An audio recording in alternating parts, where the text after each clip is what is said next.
Bismillahirrahmanirrahim. Assalamualaikum warahmatullahi wabarakatuh.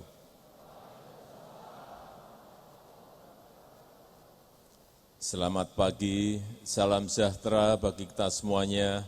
Shalom, Om Swastiastu, Namo Buddhaya, salam kebajikan. Yang saya hormati Ketua KPU Bapak Hasyim Asyari beserta seluruh jajaran komisioner Komisi Pemilihan Umum Republik Indonesia.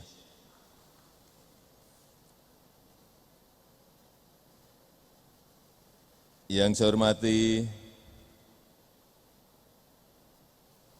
para Menteri Kabinet Indonesia Maju yang hadir, Pak Mendagri, Pak Sekretaris Kabinet, yang saya hormati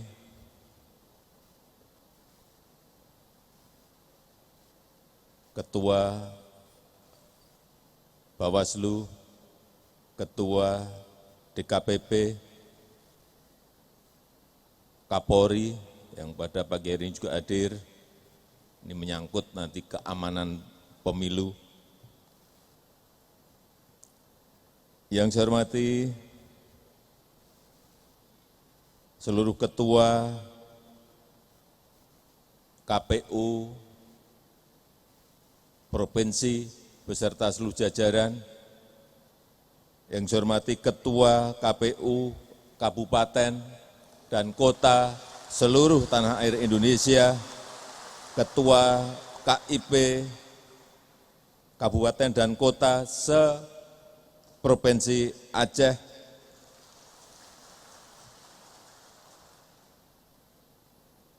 Bapak Ibu hadirin undangan yang berbahagia yang tidak bisa saya sebut satu persatu. Tahun 2024 adalah momen politik yang sangat penting.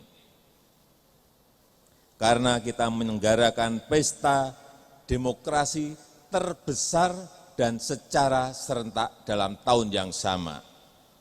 Pemilihan presiden dan wakil presiden, DPR, DPD, DPRD, dan dilanjutkan dengan pilkada, pilihan gubernur, wakil gubernur, pilihan bupati, wakil bupati, dan pilihan wali kota dan wakil wali kota, yang digelar di tahun yang sama, yaitu tahun 2024.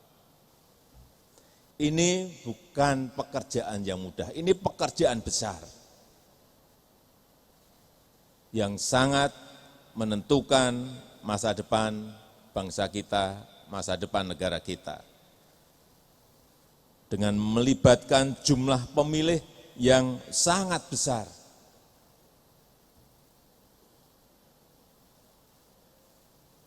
Terakhir, hitungan terakhir berapa Pak Ketua? 189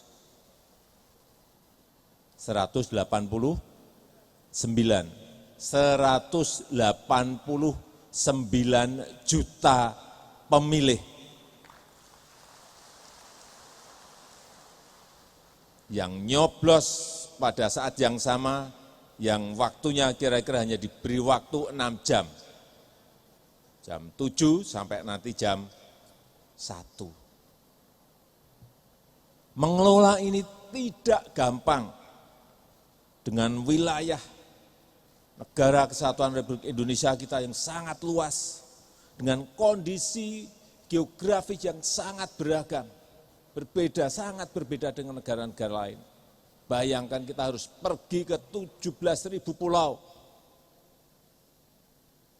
Ada yang naik perahu, ada yang naik kapal, ada tadi yang harus didukung untuk distribusi logistik oleh TNI, oleh Polri, karena memang medannya medan yang tidak mudah. Ada yang bawa sepeda motor terpeleset tadi.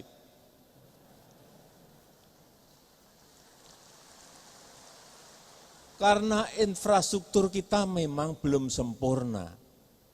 Ada jalanan yang sudah mulus, jalan tol, tapi ada yang masih becek. Ini fakta yang kita hadapi. Sekali lagi, kondisi geografis yang sangat beragam itu tidak mudah. Utamanya dalam distribusi logistik pemilu. Enggak mudah.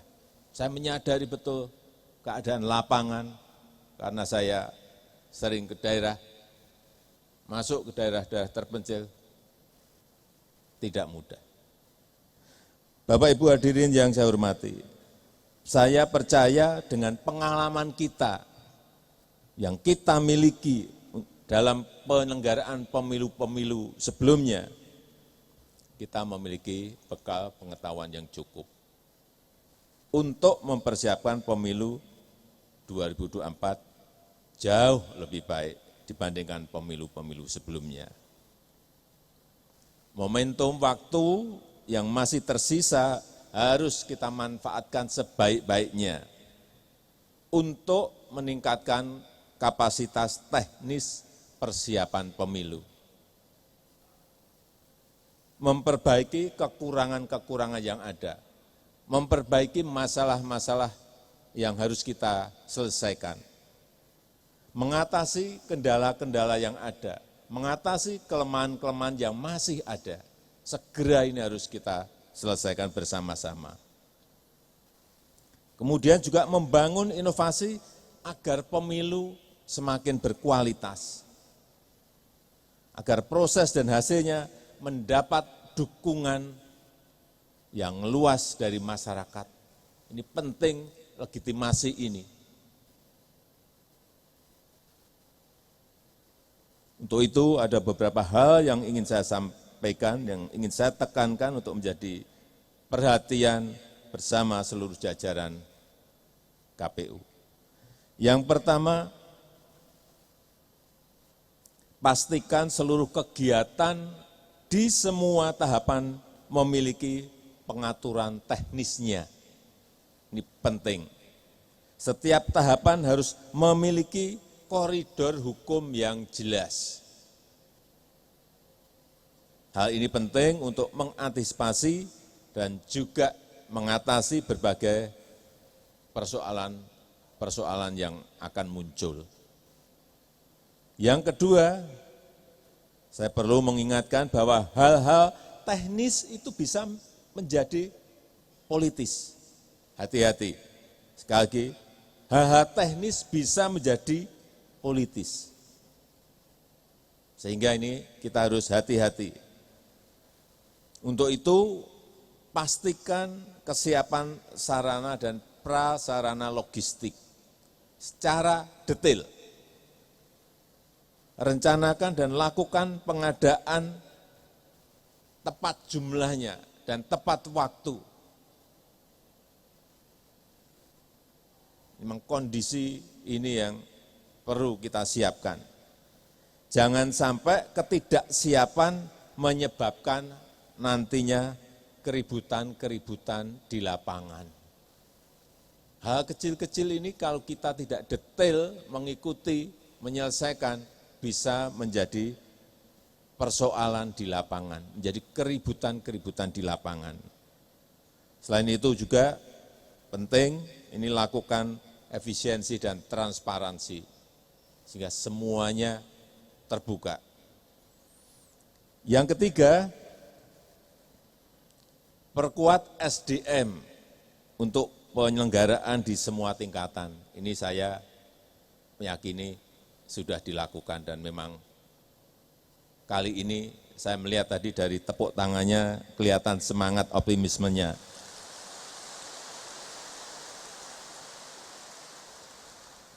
Dari tingkatan paling bawah sampai atas, bekali pengetahuan, keterampilan, dan kemampuan-kemampuan lainnya yang dibutuhkan agar seluruh perangkat dan petugas mampu bertugas dengan baik. Semua jajaran KPU harus menyadari besar dan pentingnya tugas untuk mengawal pesta demokrasi bangsa kita. Momentum berharga untuk menunjukkan komitmen dan integritas, menunjukkan dedikasi dan kemampuan terbaik bagi masa depan bangsa dan negara kita.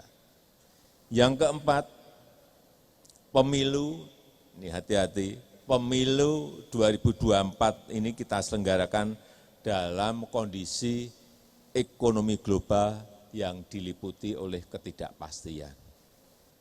Kita harus memiliki perasaan yang sama mengenai ini. Ekonomi global yang sulit diprediksi, sulit dihitung, sulit dikalkulasi.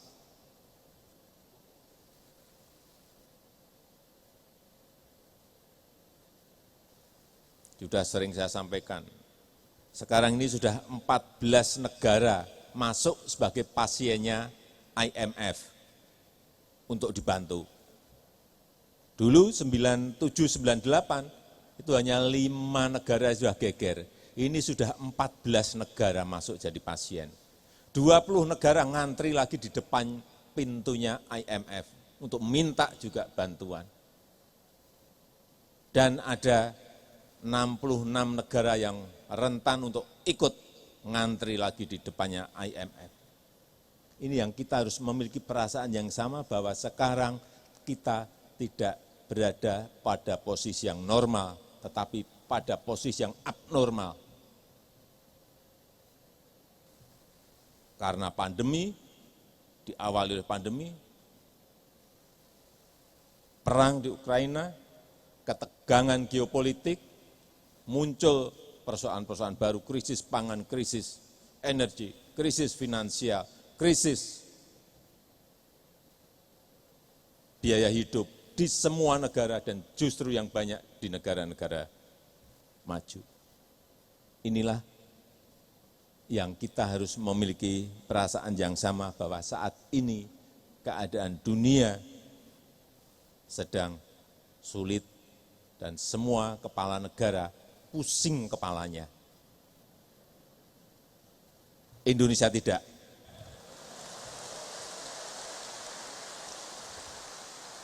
Alhamdulillah patut kita syukuri, kita berada pada posisi yang baik.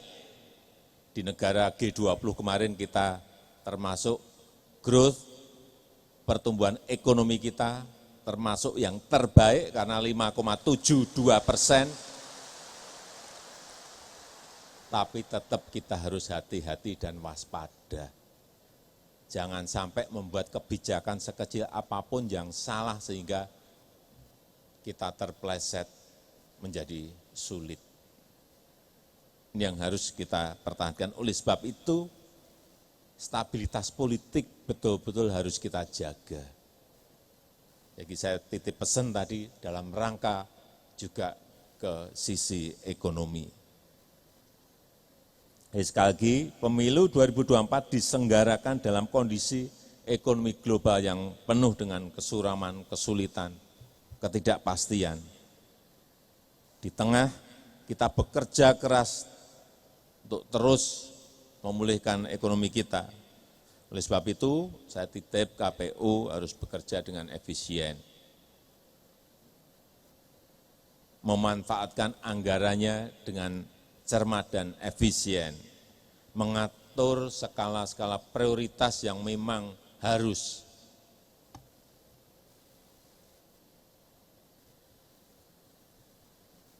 Terakhir,